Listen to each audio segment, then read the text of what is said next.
सुल्तान जफरुद्दीन की सल्तनत दूर दूर तक फैली हुई थी। उसके पास दौलत की कोई कमी नहीं थी। सोने चांदी से जड़े महल, हजारों की सेना, गुलामों की लंबी कतारें और दरबार में सजने वाले हीरे मोती, सब कुछ उसके पास था।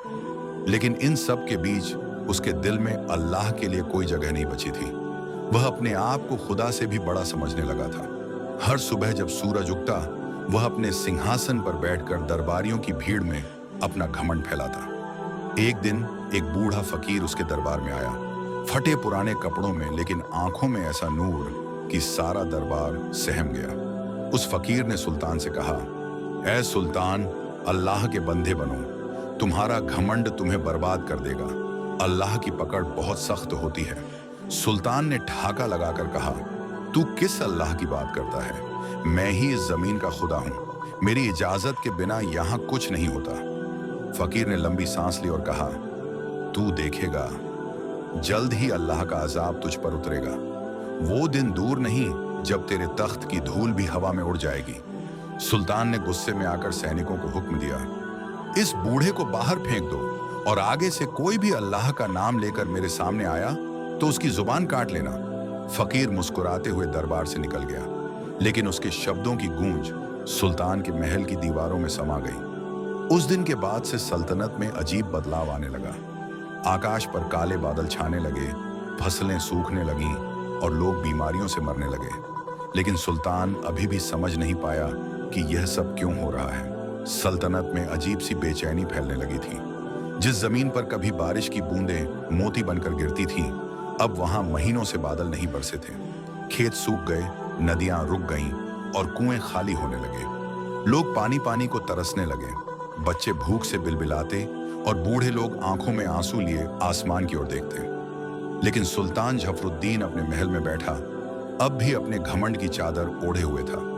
उसके लिए दूध, मेवा और शराब की कोई कमी नहीं थी।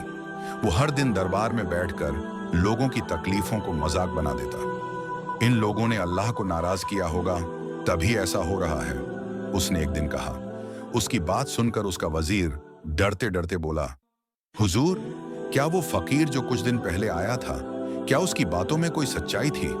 सुल्तान ने आंखें तरेरते हुए कहा, अगर तूने दोबारा उस बूढ़े का नाम लिया तो तेरी जबान काट दी जाएगी। उसी रात कुछ अजीब हुआ। महल के एक हिस्से में आग लग गई। कोई नहीं जान पाया कि आग कैसे लगी। आग पर काबू पाया गया, लेकिन जलने की बदबू चारों ओर फैल गई। एक के बाद एक महल के अंदर हादसे होने लगे। कभी सैनिक पागल हो जाते, कभी महल में छिपे सांप निकल आते। लोग अब दबी आवाज में कहने लगे थे, यह सब अल्लाह का अजाब है। शहर के काजी ने एक दिन हिम्मत करके सुल्तान को चिट्ठी भेजी, सुल्तान ए आजम, अल्लाह से तौबा कर लो। उसका अजाब जब उतरता है तो ताज और तख्त नहीं देखता, वो दिल देखता है। अभी भी वक्त है, लौट आओ अल्लाह की तरफ। लेकिन सुल्तान ने वो चिट्ठी फाड़ दी और चिल्लाया, मैं अपने तख्त को नहीं छोड़ूंगा। मेरा अल्लाह से कोई लेना देना नहीं, मेरी ताकत ही मेरा खुदा है। उसी शाम तेज आंधी चली। हवा में गर्द गुब्बार भर गया। पेड़ उखड़ गए, महल की ऊंची मीनारें गिरने लगीं। लोग डर कर मस्जिदों में भागे, सजदे में गिर पड़े। लेकिन सुल्तान अब भी अपने सिंहासन पर बैठा, अकेला, हिला तक नहीं। अचानक महल के अंदर से एक दर्दनाक चीख आई। यह उसकी सबसे प्यारी बीवी की चीख थी। वो एकदम बेहोश पड़ी थी और डॉक्टरों ने कहा कि उसे कोई अजीब बुखार हो गया है, जो हर दवा से बाहर है। सुल्तान का चेहरा अब पहली बार फीका पड़ा, लेकिन ये तो बस अजाब की पहली दस्तक थी। सुल्तान जफरुद्दीन अब बेचैन था। उसकी बीवी जमीन पर पड़ी कांप रही थी। महल के हकीम, वैद्य और बाहर से बुलाए गए हजारों रुपए के हकीम भी उसे ठीक नहीं कर पाए। सुल्तान रात रात भर जागने लगा। उसका चेहरा सूख गया था, आंखों के नीचे गड्ढे पड़ चुके थे। उसका घमंड धीरे धीरे पिघलने लगा था। एक रात वह अकेला महल की छत पर गया। चांदनी रात थी, लेकिन उसकी रोशनी अब उसे ताने दे रही थी। उसने आसमान की ओर देखा और पहली बार उसके होंठ कांपे। अगर तू है, ऐ अल्लाह, तू मेरी बीवी को बचा ले। मैं सब कुछ छोड़ दूंगा, तेरा बन जाऊंगा। लेकिन जवाब में आसमान खामोश रहा। न कोई आवाज, न कोई राहत। अगली सुबह खबर आई कि बीवी चल बसी। सुल्तान एकदम सुन्न हो गया। वो सिंहासन से गिरा और जमीन पर बैठ गया, जहां वो कभी किसी को बैठते भी नहीं देख सकता था। उसी दिन उसकी बेटी महल के सबसे सुरक्षित हिस्से में खेलते हुए दीवार के गिरने से दब गई। कोई नहीं समझ पाया कि इतनी मजबूत दीवार कैसे ढह गई। अब सुल्तान की हालत पागलों जैसी हो गई थी। वो हर तरफ भागता, कभी बीवी की कब्र पर गिरता, कभी मस्जिद के बाहर बैठकर रोता, लेकिन कोई भी उसे तसल्ली नहीं दे सकता था। अचानक उसे उस बूढ़े फकीर की याद आई। मैंने उसे भगाया था, उसी ने तो कहा था कि अल्लाह की पकड़ सख्त होती है। सुल्तान ने अपने सैनिकों को आदेश दिया कि उस फकीर को खोज कर लाओ, चाहे वो जहां भी हो। लेकिन पूरे शहर में तलाशी के बाद भी फकीर नहीं मिला। लोगों ने कहा, वो तो उस दिन के बाद कहीं दिखा ही नहीं, शायद वो फरिश्ता था। अब सुल्तान अपने घोड़े पर अकेला सवार हुआ और शहर से बाहर वीरानों में उस फकीर को तलाशने निकला। वो घोड़ों से उतरता, हर दरवाजे पर जाकर कहता, मुझे माफ कर दो, उस बूढ़े को देखा है क्या? मुझे अल्लाह से माफी मांगनी है। लोग उसे पहचानते ही सिर झुका लेते। अब कोई उसे हुजूर नहीं कहता था, अब वो बस एक टूटा हुआ इंसान था। एक दिन शहर के बाहर एक वीरान मस्जिद में सुल्तान को एक कागज का टुकड़ा मिला, जिसमें लिखा था, जब तक घमंड है अल्लाह की रहमत दूर है, लेकिन जब दिल टूटता है वही दरवाजा खुलता है जो बंद था। सुल्तान उस मस्जिद में गिर पड़ा और रोने लगा, झार झार सजदे में। घंटों दिन रात वो वहीं पड़ा रहा और फिर अचानक आसमान से पहली बूंद गिरी, बारिश की। लोग चिल्ला उठे, बारिश बारिश, अल्हम्दुलिल्लाह।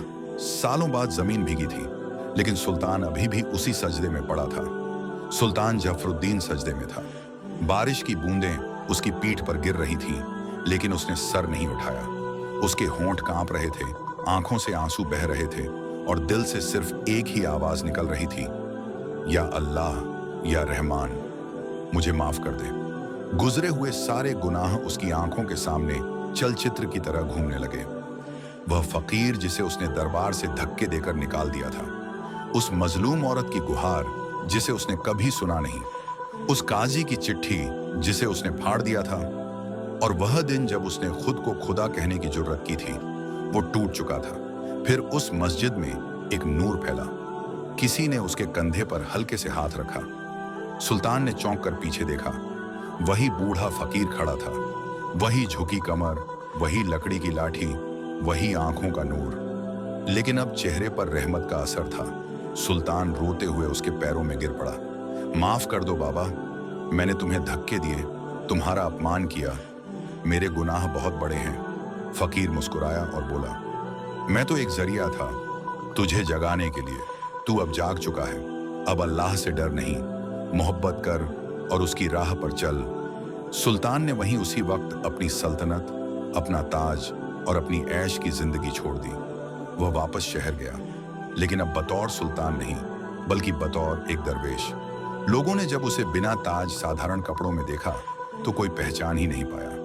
वह मस्जिदों की सफाई करता, यतीमों को खाना खिलाता और हर नमाज के बाद सजदे में रोता। धीरे धीरे उसकी दुआओं और तौबा का असर सल्तनत पर भी दिखने लगा। बारिशें समय पर होने लगीं, फसलें लहलहाईं, बीमारियां जाती रहीं और शहर में बरकत लौट आई। एक दिन किसी ने पूछा, ए दरवेश, क्या तुम वही जफरुद्दीन हो जो सुल्तान था?